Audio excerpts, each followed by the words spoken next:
بص كده بعد مباراة النصر أمام الطائي. المباراة دي طبعا في الجولة ال 12 من الدوري السعودي 2022. المباراة دي بإذن الله هتتلعب النهاردة الجمعة 6/1/2022 2023 الساعة 5 مساء بتوقيت مصر وليبيا والسودان وفلسطين، 6 مساء بتوقيت المملكة العربية السعودية والكويت وقطر والبحرين واليمن والعراق وسوريا والأردن ولبنان، وسبعة مساء بتوقيت الإمارات وعمان، وأربعة مساء عصرا بتوقيت تونس والجزائر والمغرب، 3 عصرا بتوقيت موريتانيا.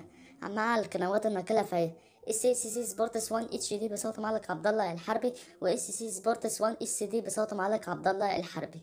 طبعا ملعب المباراة هو مرسول بارك. اشترك في القناة وفعل زر الجرس واعمل لايك للفيديو. أهم حاجة ما تنساش تتوقع نتيجة المباراة في التعليقات. والسلام عليكم ورحمة الله وبركاته.